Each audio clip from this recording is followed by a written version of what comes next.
हुआ चलो हाँ चले बच्चों, सभी बच्चों से अनुरोध है कृपया बोर्ड पे ध्यान दें। जितने भी बच्चे यहाँ पर बैठे हुए हैं और जितना भी बच्चा मोबाइल में बाद में वीडियो देखिएगा उन सभी बच्चों को एक साथ गुड मॉर्निंग। चलिए अब आगे देख लेते हैं कहाँ तक हुआ था आप लोगों का। बोलिए जी, बोलिए भाई साहब कहाँ तक हुआ था। अच्छा आयनन थेरेपी हुआ था, यानी जल योजन शुरू होगा आज को। चलिए भाई साहब बोर्ड पे ध्यान दीजिए। आप लोग को बोले भी थे पीडीएफ ग्रुप में भेज दिए थे, भेजे थे ना। और बोले थे कि आप उतार लीजिएगा, जितना समझाया गया कम से कम उतना उतारिएगा। और जिसके पास मोबाइल नहीं है 10 टका पैसा खर्चा कर करके, है ना, नोट लीजिए। 10 टका पैसा खर्चा करिएगा तो कभी फील नहीं होगा कि हमने 10,000 टका फंसा के मोबाइल नहीं खरीदा। ठीक है, तो चलिए भैया, तो चलिए हम लोग क्या क्या पढ़े थे फिर याद दिला देते हैं भाई मेरे। चलिए हम लोग स्टार्ट कर चुके हैं यूनिट नंबर 10। हम लोग स्टार्ट कर चुके हैं यूनिट नंबर 10, जिसका नाम क्या भाई मेरे, जिसका नाम है एस ब्लॉक के तत्व। हम लोग स्टार्ट कर चुके हैं यूनिट नंबर 10, जिसका नाम क्या है एस ब्लॉक के तत्व। इंग्लिश में क्या बोलते हैं, एस ब्लॉक एलिमेंट्स। इंग्लिश में क्या बोलते हैं भाई मेरे, S block elements. S block के तत्व में हमने क्या क्या पढ़ा था बोलिए भैया। इतना तो हमको आवर्त सारणी पढ़ने के दौरान ही पता चल चुका है कि आवर्त सारणी में एस ब्लॉक का तत्व वर्ग 1 और वर्ग 2 में उपस्थित है। ये तो पता ना जी कि आवर्त सारणी में वर्ग 1 का तत्व और वर्ग 2 के तत्व को ही बोला जाता है एस ब्लॉक के तत्व। इसका मतलब क्या हुआ, इसका मतलब ये हुआ कि हमें एस ब्लॉक का तत्व पढ़ना है तो यही 2 वर्ग को पढ़ना पड़ेगा। कौन कौन वर्ग बोलिए जी, कौन कौन, वर्ग 1 और वर्ग 2। तो हम लोग स्टार्ट कर चुके थे पहला वर्ग, जिसका नाम क्या था बोलिए जी, पहला वर्ग यानी वर्ग 1 का तत्व जिसका नाम हुआ करता था क्षार धातुएं। याद है ना, वर्ग 1 के तत्व को बोला जाता है कौन सी, वर्ग 1 के तत्व को बोला जाता है क्षार धातुएं। इंग्लिश में क्या बोलते हैं भाई मेरे, अल्कली मेटल। क्षार धातुएं इंग्लिश में क्या बोलते हैं भाई मेरे, अल्कली मेटल। तो चलिए, तो क्षार धातु की बात करें, ध्यान दीजिएगा। तो क्षार धातु की बात करें तो उसमें से क्षार धातु यानी जब जब कहीं क्षार धातु लिखा हुआ दिख जाए, जब जब कहीं क्षार धातु, अच्छा एक मिनट रोक दीजिएगा वीडियो। चलिए चलिए हाँ ध्यान दें बच्चों, फिर से वापस आते हैं। बीच में आप लोगों का गैप हो गया था और असुविधा के लिए खेद है। चलिए आगे बढ़ते हैं। तो जैसा कि हम सभी को पता है भाई मेरे, कल हम लोग स्टार्ट कर चुके हैं कौन सी, ध्यान दीजिए, कल हम लोग स्टार्ट कर चुके हैं यूनिट नंबर कितना, यूनिट नंबर 10, जिसका नाम है एस ब्लॉक एलिमेंट्स। हिंदी में बोलते हैं एस ब्लॉक के तत्व। तो एस ब्लॉक के तत्व की बात करें भाई मेरे, हमने क्या पढ़ा, हम लोग आवर्त सारणी जब पढ़े थे तब ये पता चल गया था कि आवर्त सारणी में एस ब्लॉक का तत्व वर्ग 1 और वर्ग 2 में उपस्थित है। वर्ग 1 और वर्ग 2 में उपस्थित है, जिसमें से वर्ग 1 का तत्व को बोला जाता है क्षार धातु और वर्ग 2 के तत्व को बोला जाता है क्या बोलते हैं बोलिए, क्षारीय मृदा धातु। वेरी गुड, ठीक है। चलिए भैया, यानी कि अगर आपको एस ब्लॉक पढ़ना है, ये सारी बातें कल बता दिए थे कि अगर आपको एस ब्लॉक पढ़ना है, कि अगर भाई मेरे आपको एस ब्लॉक पढ़ना है तो समझिए यही 2 वर्ग के बारे में पढ़ना पड़ेगा। ठीक है, यही 2 वर्ग पढ़ना पड़ेगा। कौन कौन, तो वर्ग 1 और वर्ग 2। जिसमें से वर्ग 1 की बात करें तो वर्ग 1 का हम लोग बात करना शुरू कर चुके हैं, जिसको हम लोग बोलते हैं कौन सी, वर्ग 1 की धातु को कौन सी बोलिए, क्षार धातु, है ना।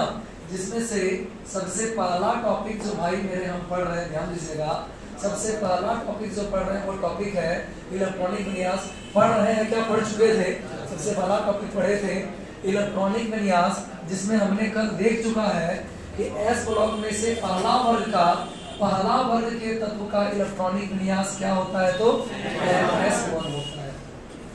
जहाँ N आपका 1 से लेकर कहाँ तक है, 7 तक। ऐसा समझा दिए थे, है ना। ये सारी बातें आपको इलेक्ट्रॉनिक विन्यास, कल को आपको इलेक्ट्रॉनिक विन्यास समझाया गया था।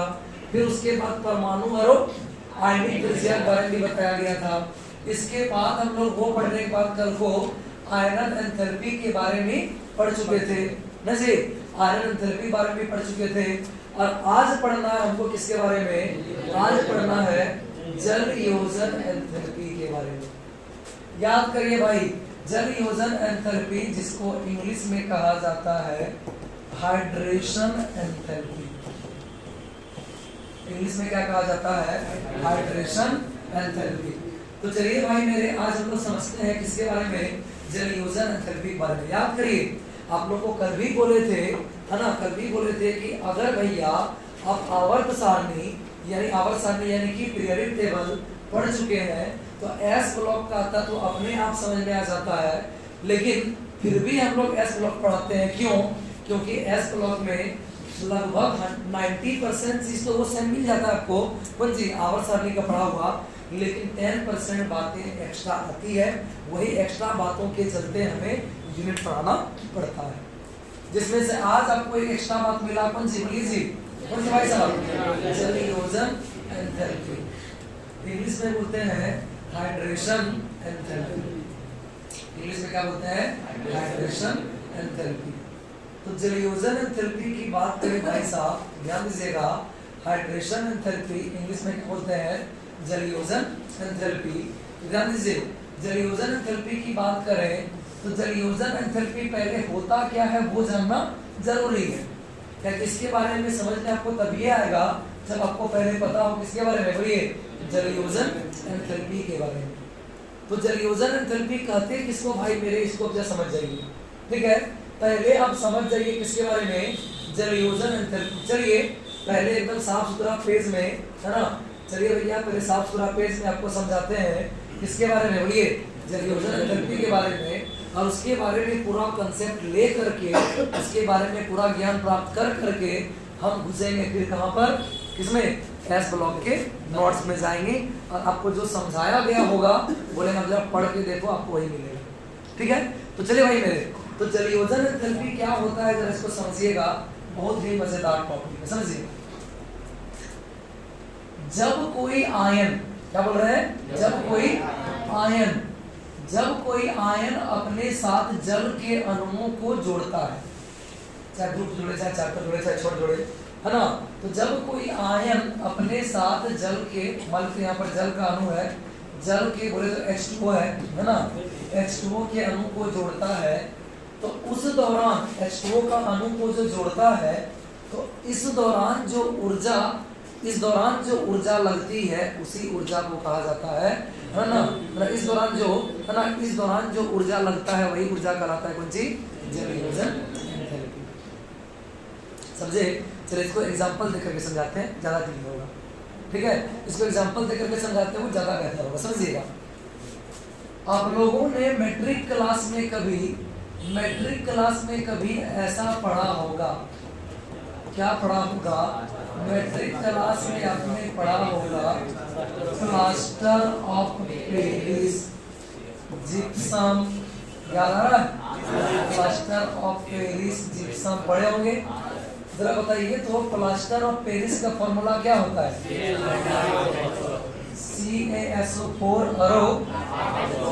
हाफ H2O के 2H2O, पक्का, चलिए CaSO4 अरो जिप्सम का फॉर्मूला CaSO4 नहीं जी। चलिए ये तो पढ़े होंगे, आप इसका मतलब अब समझाते हैं, इसी पे खेला, सुनिएगा। ऐसे यौगिक को कहा जाता था, पता है क्या, इस प्रकार के यौगिक को कहा जाता था जल योजित यौगिक। क्या कहा जाता था, जल योजित यौगिक। जिस यौगिक के साथ जल जुड़ा हो उस यौगिक को कहा जाता था जल योजित यौगिक। अब ये तो आपने मैट्रिक में पढ़ लिया होगा कि प्लास्टर ऑफ पेरिस हुआ CaSO4 हाफ H2O, जिप्सम हो गया आपका, है ना, जिप्सम हो गया आपका CaSO4 और 2H2O, है ना, जिप्सम हो गया आपका CaSO4 और 2H2O, इस सब आपने पढ़ा होगा। अब भाई मेरे एक बात आप लोग ध्यान दीजिए, ठीक है। इतना तो जानते हैं कि जैसे बोलेंगे कि जिप्सम का फॉर्मूला बोल भैया तो CaSO4 और 2H2O, ना कैल्शियम सल्फेट के साथ 2 H2O का मॉलिक्यूल्स जुड़ा हुआ है, 2 जल का अणु जुड़ा है, इसका मतलब ये जल योजित यौगिक हो गया।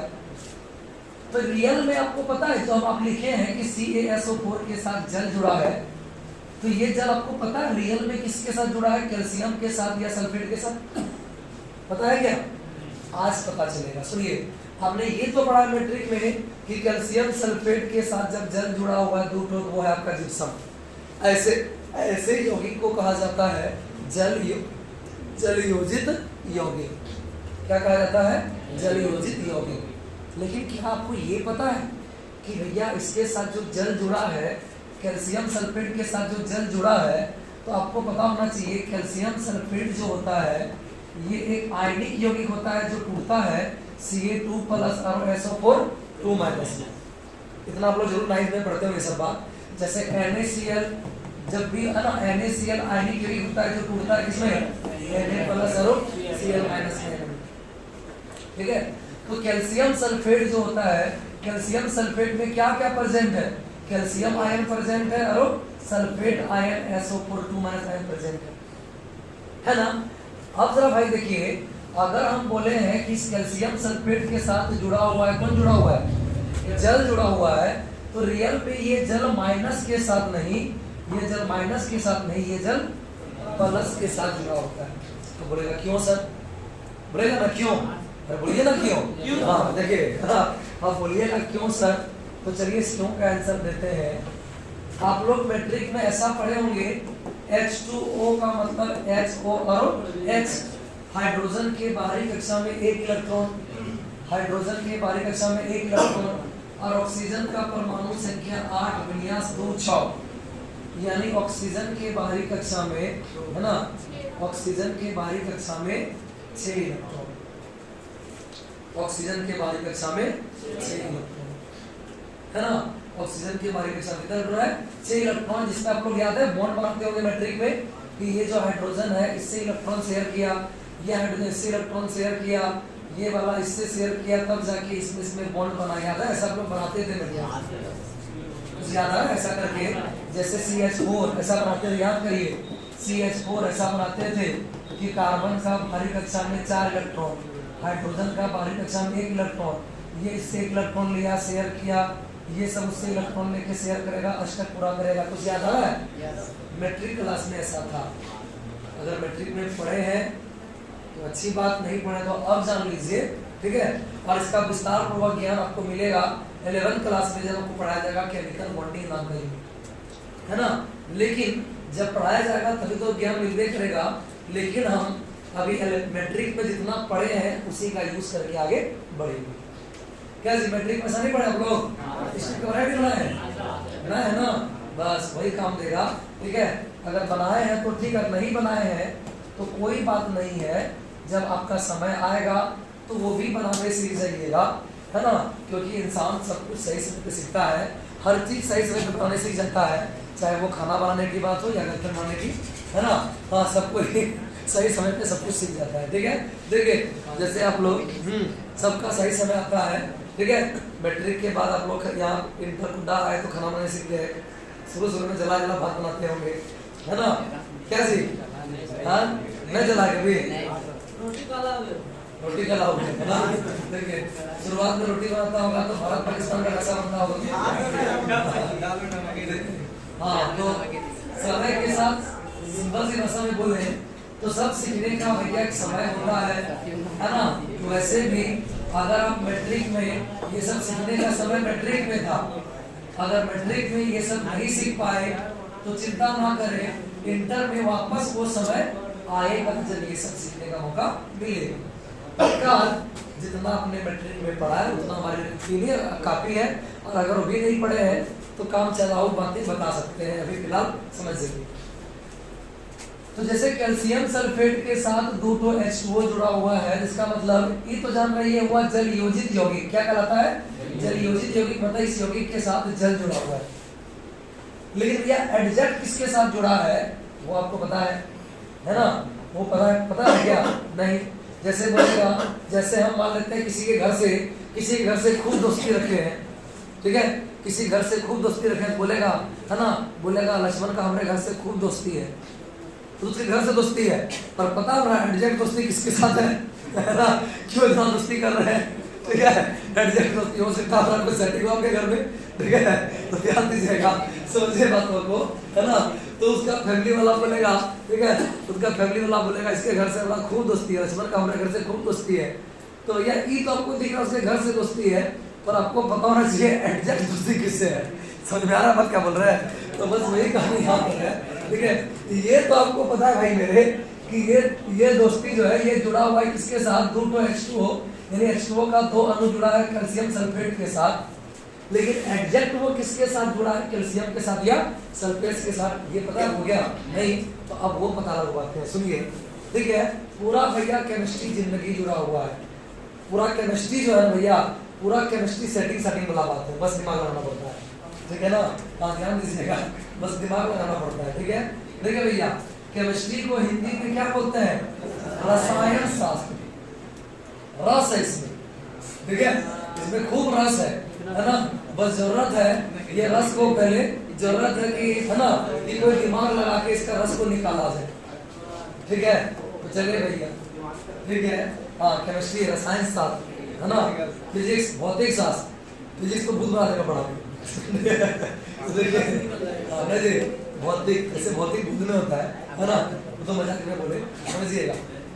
तो देख भाई मेरे, तो क्या बोल रहे हैं, कैल्शियम सल्फेट, तो कैल्शियम सल्फेट का मतलब ये हुआ कि इसमें कैल्शियम आयन और सल्फेट आयन, इसके साथ जल जुड़ा हुआ है, केटो, जल बोले तो H2O, H केटो जल, केटो जी, दो तो इसमें आपको पता होना चाहिए ऑक्सीजन के बाहरी कक्षा में कितना इलेक्ट्रॉन होता है जी, 6 इलेक्ट्रॉन होता है, 6 इलेक्ट्रॉन में ये जुड़ा है केटो हाइड्रोजन के साथ, तो हाइड्रोजन के साथ इलेक्ट्रॉन बॉन्ड बना लिया होगा, इसका 2 इलेक्ट्रॉन हाइड्रोजन के साथ बॉन्ड बना लिया होगा, लेकिन बचा हुआ 4 इलेक्ट्रॉन अभी क्या होगा, तो कुंवारा, बोले तो अनपेयर्ड होगा, अनपेयर्ड उसको बोला जाता है वैसा इलेक्ट्रॉन जो किसी दूसरे के साथ बॉन्ड नहीं बनाया होगा, है ना। अब देखिए यानी इसके पास इलेक्ट्रॉन बचा हुआ है, किसके पास बोलिए, H2O के पास इलेक्ट्रॉन बचा हुआ है, केटो बचा हुआ है, बोलिए जी, केटो बचा हुआ है, दो जोड़ा बचा हुआ है। अब बताइए इलेक्ट्रॉन कैसा होता है, नेगेटिव की पॉजिटिव, इलेक्ट्रॉन कैसा होता है, माइनस नेगेटिव, तो इलेक्ट्रॉन क्या है, नेगेटिव की पॉजिटिव, बचपन से पढ़ रहे इलेक्ट्रॉन नेगेटिव होता है, यानी इलेक्ट्रॉन होता है नेगेटिव, तो ये जुड़ेगा किसके साथ, नेगेटिव के साथ कि पॉजिटिव के साथ, खुद बताइए जी, नेगेटिव किसके साथ जुड़ेगा, पॉजिटिव के साथ, नेगेटिव से जुड़ता है, आपको पता होना चाहिए भैया। अरे लड़की से ब्याह करेगा, लड़का से ब्याह करेगा, ठीक है, देखिए ये जो है यानी ये जाके जुड़ता है किसके साथ, तो ये जो है इलेक्ट्रॉन इसके साथ पास बचा हुआ है, इलेक्ट्रॉन इसके पास बचा हुआ है, जिसकी वजह से इलेक्ट्रॉन होता है नेगेटिव, इसी की वजह से इसको खींचता कौन अपने पास, बोलिए, इसको अपने पास कौन खींचता है, बोलिए जी, अपने पास कौन खींचता है, तो पॉजिटिव खींचता है। तो ये जो इलेक्ट्रॉन खींच रहा है, जल का इलेक्ट्रॉन खींच रहा है, बोले तो जल को ही खींच रहा है ना, तो जल को जो खींच रहा है अपने पास, जल को अपने में जोड़ रहा है ना, जल को अपने साथ जो जोड़ रहा है भाई, तो जोड़ने के दौरान कुछ ना कुछ तो एनर्जी लगाना पड़ेगा उसको, क्या बिना एनर्जी खर्चा किए उसको जोड़ देगा, बोलिए जी, क्या बिना एनर्जी खर्चा किए इसका इलेक्ट्रॉन टांगेगा अपने पास, खर्चा करना पड़ेगा जी, यहाँ से इलेक्ट्रॉन टांगने के लिए कुछ ना कुछ ऊर्जा खर्चा करना पड़ेगा, तो जो ऊर्जा खर्चा किया गया उसी ऊर्जा को कहा जाता है जलयोजन एंथैल्पी। तो ये आपको पूरी समझा दिए विद केमिस्ट्री। अगर क्लियर हो अच्छी बात, अगर मान लेते हैं मैट्रिक क्लास उतना तगड़ा नहीं है, मैट्रिक में उतना अच्छा नहीं पढ़ा, तो सिंपल सा फंडा माइंड में बोल देते हैं, सिंपल सा बात याद रखिए, है ना, जैसे कि, है ना, सिंपल सा याद रखिए कि CSO4 के साथ 2 H2O, अगर जिप्सम का फॉर्मूला बोलो तो आप बोलते हैं ना CSO4 2H2O, इसका मतलब CSO4 के साथ 2 H2O जुड़ा है, लेकिन ये एग्जैक्ट H2O किसके साथ जुड़ा होता है, कैल्शियम आयन के साथ, कैल्शियम आयन के साथ। तो कैल्शियम आयन जो अपने साथ जल को जोड़ेगा, सिंपल समझिए, कैल्शियम आयन जो अपने साथ जल को जोड़ेगा, तो जल को जोड़ने में कुछ ना कुछ तो ऊर्जा खर्चा करना पड़ा होगा उसको, है ना, कुछ ना कुछ ऊर्जा खर्चा करना पड़ा होगा, तो जो ऊर्जा खर्चा करना पड़ा उसी ऊर्जा को बोला जाता है जलयोजन एंथैल्पी। समझ में आ गया? यानी कि जो मैट्रिक पढ़ा होगा पूरा कंसेप्ट के साथ समझा है, मैट्रिक मार्गदर्शन नहीं पढ़ा है तो तगड़ा नहीं है, तो उतना भी परेशान होने वाला चीज नहीं है। सिंपल सा बात माइंड में रखे, क्या क्या रखे माइंड में कि किसी आयन के द्वारा जल के अणुओं को अपने साथ जुड़ने में, जब कोई आयन अपने साथ जल का अणु जोड़ता है तो जल का अणु अपने साथ जो जोड़ रहा है तो उस दौरान जो ऊर्जा खर्चा हो रहा है वही ऊर्जा को कहा जाता है जलयोजन एंथैल्पी। क्लियर है ना? याद रखिएगा, तो यही है जलयोजन एंथैल्पी। अब इसका परिभाषा देखिए क्या लिखा हुआ है, ठीक है। अब इसका परिभाषा देखिए क्या लिखा है, किसी आयन के चारों ओर लिखना से जरूरी है इसको, है ना। डायरेक्टली देता है किसी आयन के आसपास, है ना, या किसी आयन के साथ। तो जब किसी आयन के साथ जल का अणु जुड़ता है तो जल का अणु जुड़ने पर जो उत्सर्जित किया गया ऊर्जा है, उत्सर्जित पर क्या खर्चा किया गया ऊर्जा है, तो किसी आयन के साथ जल को जुड़ने में जो ऊर्जा खर्चा होता है उसी ऊर्जा को कहा जाता है कौन चीज? जलयोजन एंथैल्पी। किसी आयन के द्वारा, है ना, किसी आयन के द्वारा जल को जोड़ने में उत्सर्जित किया गया यानी खर्च किया गया ऊर्जा ही कहलाता है जलयोजन एंथैल्पी। बस इतने माइंड कर लीजिए, परिभाषा काफी है, माइंड में सेट कर ले, काफी है। और अब सुनिए अगला बात क्या है। अगला बात, ये वाला बात आप याद रखिए, यहीं से आपका क्वेश्चन आता है, यहीं से एग्जाम में क्वेश्चन आता है। क्या? तो याद रखिए, जलयोजन ऊर्जा यानी जलयोजन एंथैल्पी, एंथैल्पी को ऊर्जा बोलते हैं, पता होगा आप लोगों को, याद है? आयन एंथैल्पी, आयन ऊर्जा उसी बोलते थे। एंथैल्पी क्या था? ऊर्जा होता है।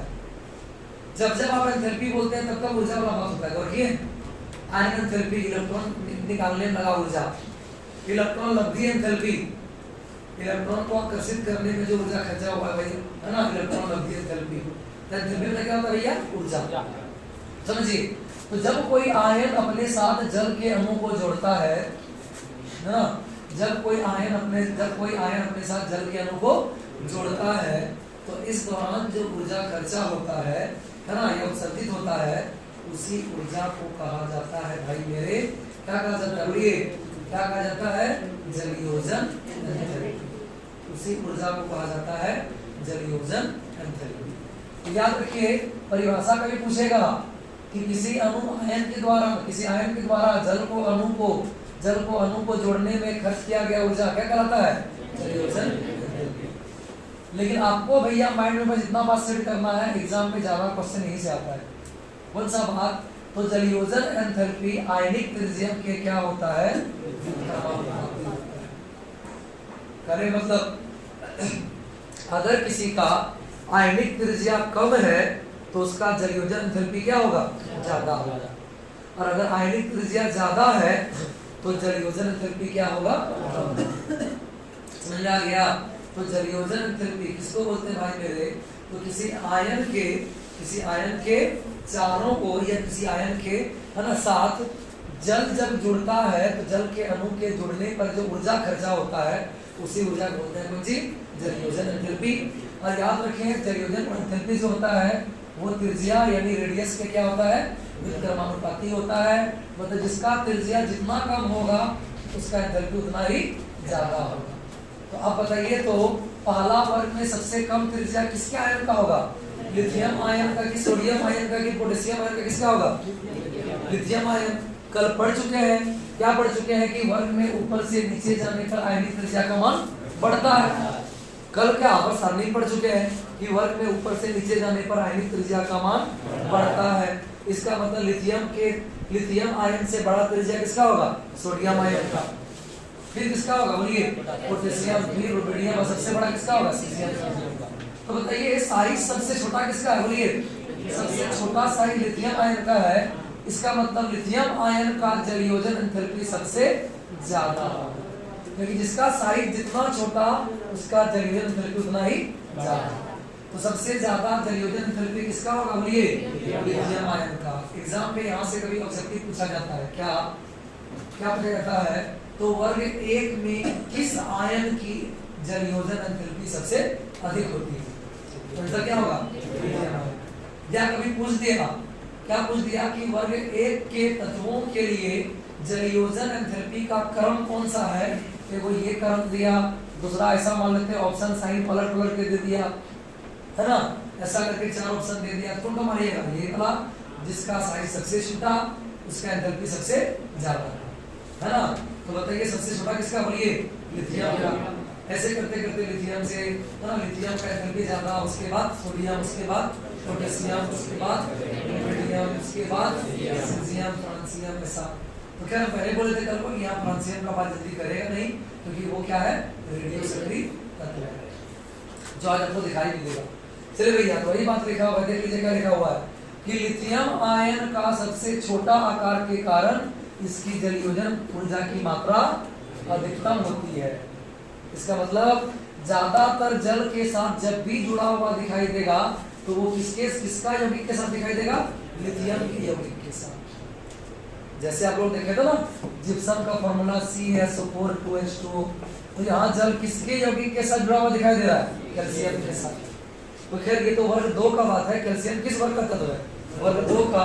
तो अभी हम वर्ग 2 की बात नहीं कर रहे हैं, फिलहाल हम किस वर्ग की बात कर रहे हैं, वर्ग 1 का। ये है तो कहने का मतलब कि इस वर्ग में सबसे अधिक जलयोजन एंथैल्पी किसकी होती है, लिथियम आयन की होती है।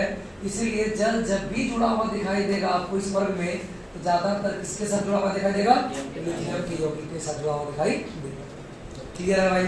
चलिए तो अब जलयोजन एंथैल्पी हो गया तो अब इस यूनिट में अब कोई दम नहीं है, अब ये यूनिट फटाफट खींचा जाएगा क्योंकि अब इसमें कोई नया एक्स्ट्रा बात नहीं है। अब सारी बातें इजी है, आसान है। और अगला बात क्या है, तो आवर्त सारणी के वर्ग 1 के तत्व का कौन सी, बोलिए आवर्त सारणी के वर्ग 1 के तत्व का सामान्य भौतिक गुण। ऐसे यहाँ पर लिखा आवर्त सारणी वर्ग 1 के तत्व सामान्य भौतिक गुण, तो अच्छा सुनने में लगता नहीं है ना, ऐसा लिख दीजिएगा नोट्स में अपना, अच्छा लगेगा कि आवर्त सारणी के वर्ग 1 के तत्व का सामान्य भौतिक गुणधर्म, तो सुनने में अच्छा लगता है। तो अब जो टॉपिक पढ़ेंगे वो टॉपिक क्या है अंग्रेजी, अब जो टॉपिक पढ़ेंगे वो टॉपिक है आवर्त सारणी के वर्ग 1 के तत्व का सामान्य भौतिक गुण। तो भाई मेरे सुन लीजिए, भौतिक गुण याद करने का चीज होता है, भौतिक गुण जो है ये याद करने का चीज होता है, ठीक है। क्योंकि भौतिक गुण का मतलब जानते हैं ना, तो उसका रंग कैसा है, लाल है ना हरा है ना ब्लू है ना ठोस है ना द्रव है, गैस है ना।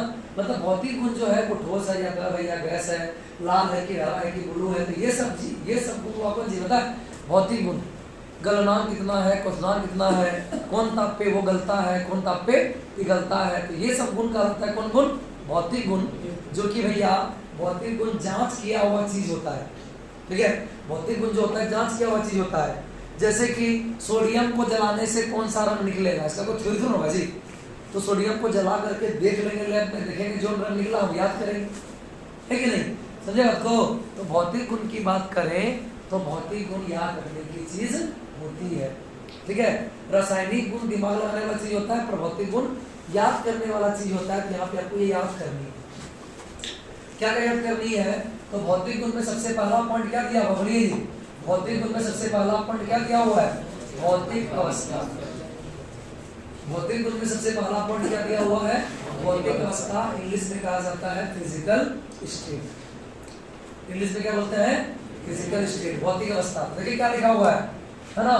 तो भौतिक गुण क्या बोले, बात समझ में आ रहा है। तो अब हम वर्ग 1 का जो तत्व है कौन, लिथियम, सोडियम, पोटेशियम, रुबिडियम, यही सब, ये सब का हम क्या पढ़ेंगे, भौतिक गुण पढ़ेंगे कि वो ठोस है या द्रव है या गैस है, यही सब, ठीक है। तो यहाँ लिखा हुआ है साफ साफ, क्या लिखा है, इसका भौतिक अवस्था के बारे में क्या लिखा है कि सभी क्षार धातु, मतलब वर्ग 1 में जितना भी धातु है, सभी क्षार धातु जो होता है वो क्या होता है, तो ठोस होता है ना।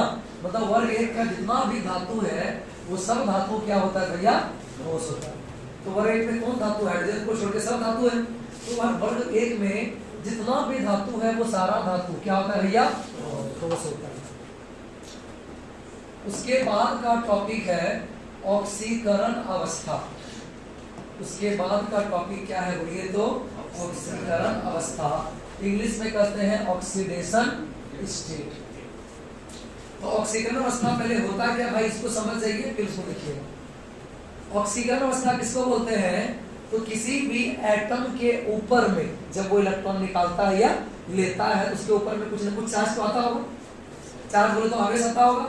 जिसे पता है कि जैसे सोडियम अपना इलेक्ट्रॉन निकालेगा, सोडियम का परमाणु संख्या कितना?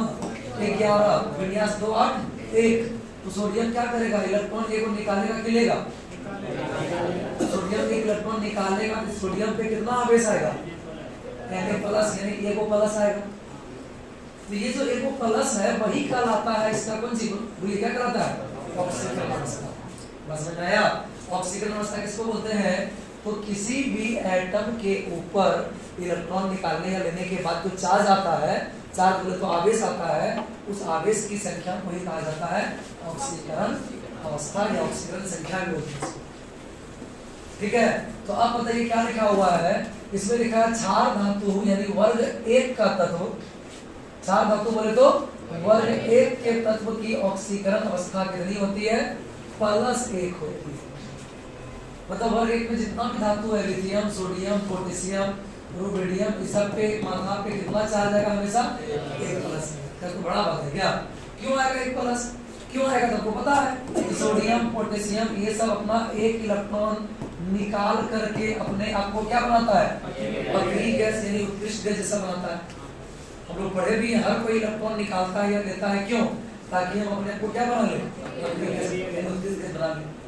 देखिए वही बात लिखा हुआ है। देखिए क्या लिखा हुआ है कि क्षार धातुएं यानी कि वर्ग 1 का तत्व, क्षार धातु यानी वर्ग 1 के तत्व की ऑक्सीकरण अवस्था कितनी होती है? +1 होती है। क्यों? क्योंकि ये एक इलेक्ट्रॉन त्याग कर अस्थायी अक्रिय गैस विन्यास प्राप्त करती है। उत्कृष्ट गैस को अक्रिय गैस बोलते पढ़ा चुके हैं, ठीक है ना? चलिए भैया कल बता भी चुके हैं ना जी। चलिए अब देखिए अगला टॉपिक है आपका घनत्व।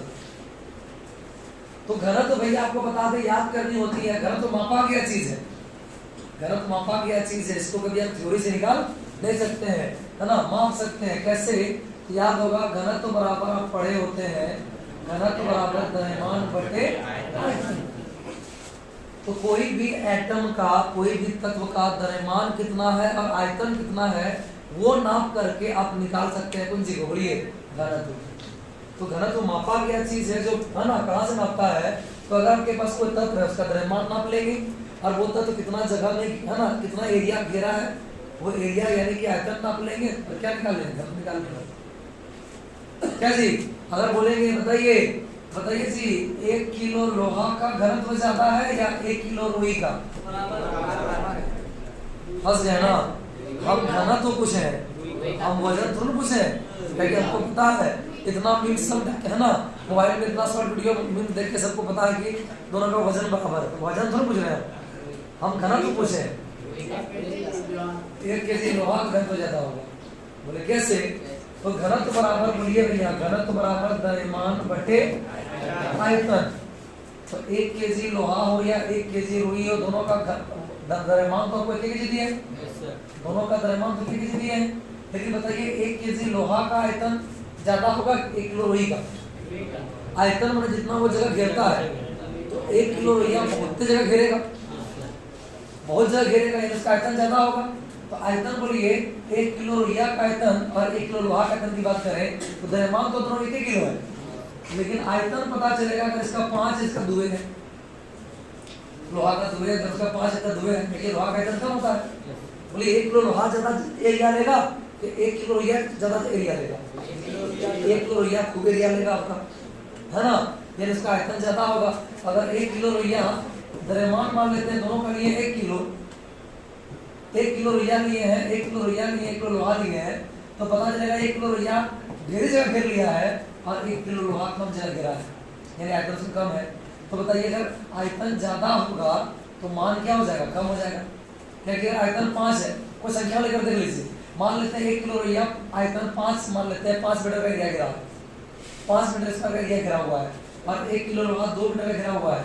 तो बताइए 1/2 और 1/5 कौन तो बड़ा होगा? बोलिए तो 1/2 बड़ा होगा, ये डेंसिटी ज्यादा किसका हो गया? लोहा वाला।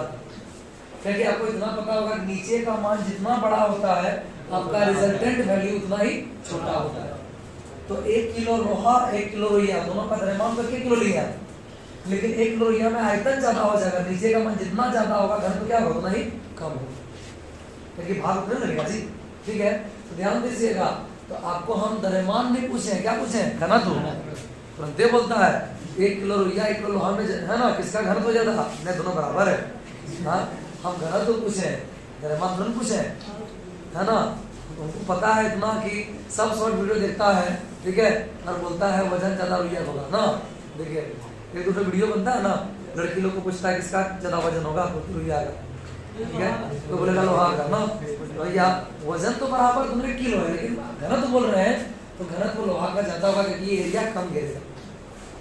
तो घनत्व याद रखिए, घनत्व मापा गया चीज है, तो ये मापा गया चीज है, तो इसका भी घनत्व मापा गया है। तो घनत्व मापा गया चीज है मतलब कुछ है ना, याद करना पड़ेगा, क्योंकि आप भी मापिएगा तो आप देखिएगा, नहीं नापे याद करना पड़ेगा, है ना। याद रखिएगा कि इसका जो घनत्व है वो अन्य धातु से क्या होता है? कम होता है।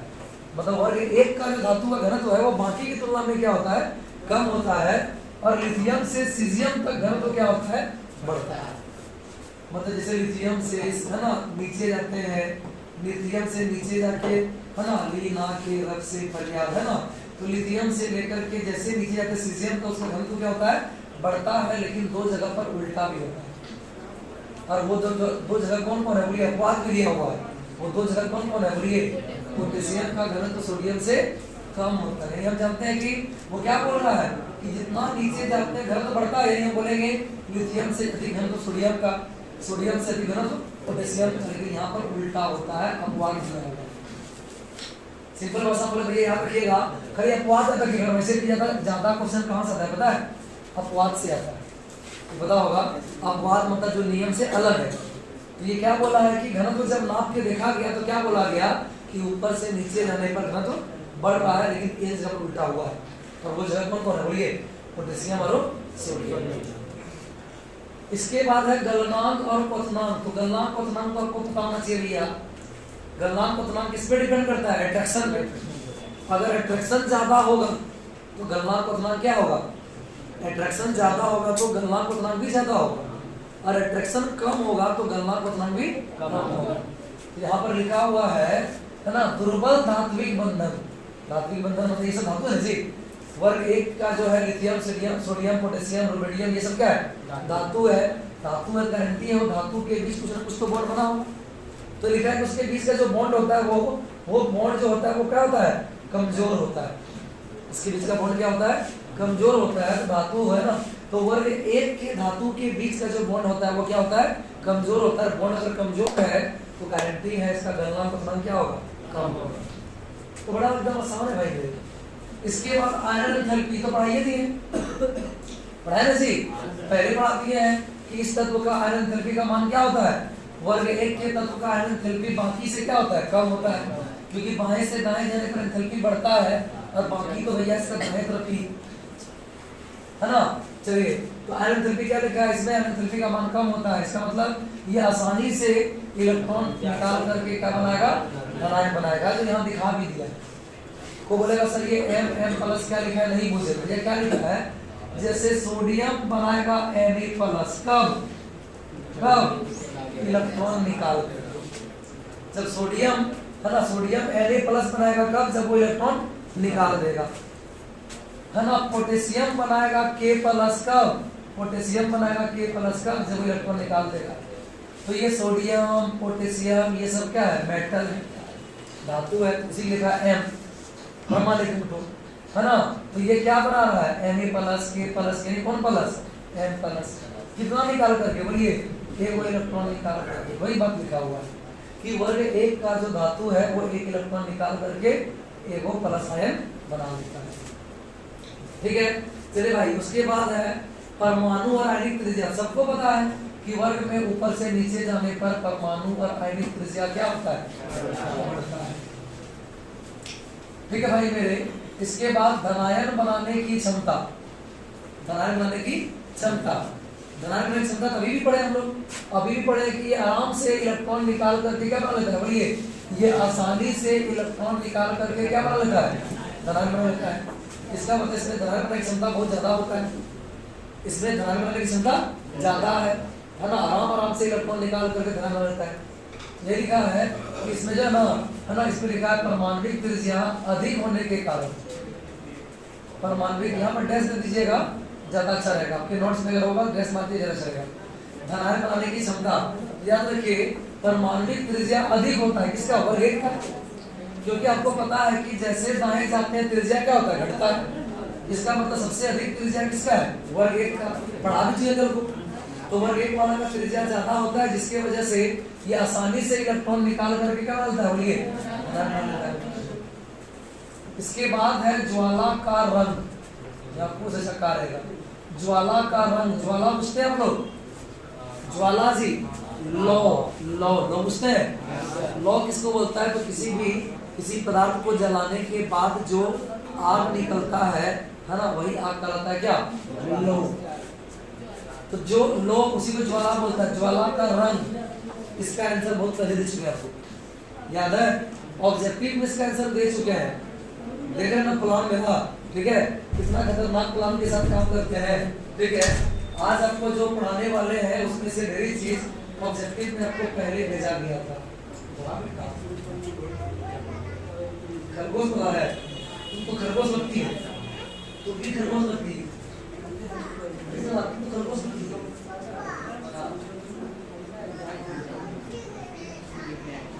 क्या करता है कुछ नहीं, देखिए आ रहे तुरंत, ये जरा पढ़ा तो भेजा।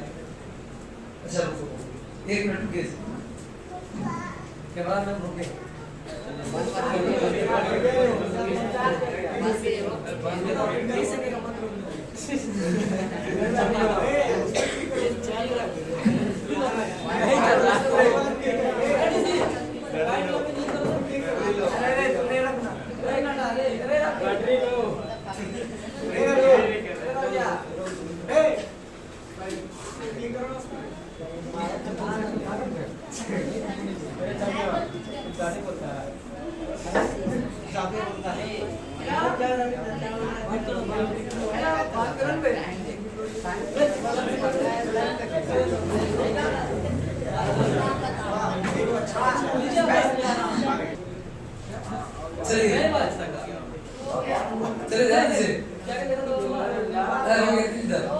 अब याद रखिए अगला टॉपिक है ज्वाला का रंग। ज्वाला मतलब लौ का रंग, तो ये तो भैया आपको बहुत पहले पढ़ा दिए थे, ये याद करना पड़ेगा।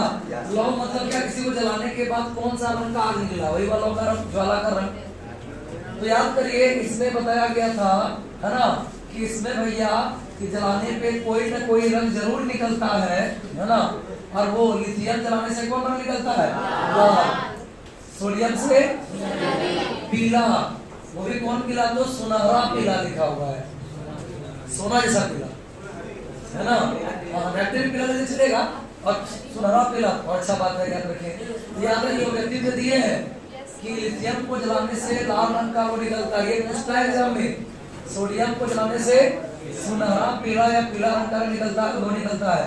पोटेशियम से बैगनी, रुबिडियम से लाल बैगनी, सीजियम से नीला, याद रखिएगा। इसके बाद अगला पॉइंट इसका स्रोत तो इसका स्रोत पूछते हैं जी, ये कहाँ से प्राप्त होता है, तो वर्ग 1 का तत्व कहाँ प्राप्त होता है, देखा इसका प्रमुख स्रोत जो है पादप, पेड़ पौधा। वैसे भैया ज्यादातर केमिकल का प्रमुख स्रोत तो पेड़ पौधा ही होता है ना, प्रमुख पर क्या बना, और भी स्रोत है, लेकिन ज्यादातर ये कहाँ पाया जाता है, तो पेड़ पौधों से प्राप्त किया जाता है।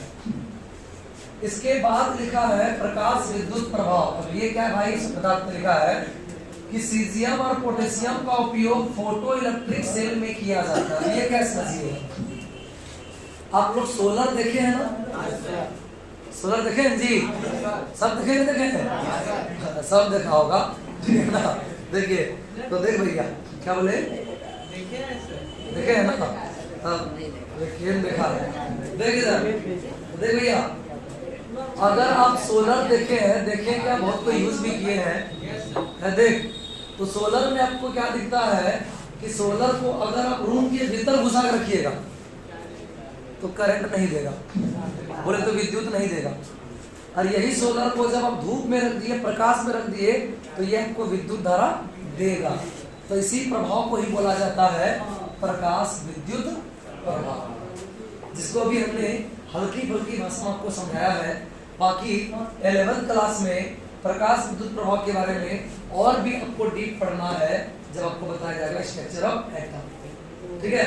उसमें प्रकाश विद्युत प्रभाव बहुत ज्यादा डीप पढ़ाया जाएगा, लेकिन अभी आपके सामने हल्का फुल्का भाषा में हमने रखा, और ये हल्का फुल्का भी कोई खतरनाक चीज नहीं है, आसानी समझ में आ जाता है। क्या नहीं आया? आप लोग सब देखे होते हैं, ठीक है। जैसे सोलर देखते हैं कि सोलर क्या होता है कि अगर आप इसको अंधेरिया में रखिएगा करंट नहीं देगा, लेकिन जब लाइट में रखते हैं, सुनिए, जब लाइट में रखते हैं, ठीक है, मतलब प्रकाश में रखते हैं, तो ये आपको विद्युत देता है। इस प्रभाव में होता है प्रकाश विद्युत प्रभाव।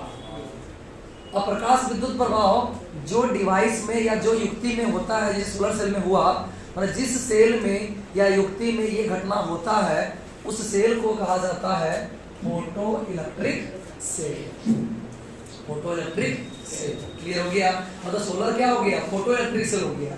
मतलब जिस सेल में या जिस युक्ति में, वो युक्ति जो प्रकाश को विद्युत में बदल रहा है, उस युक्ति को बोला जाता है कौन सी? Photo electric cell.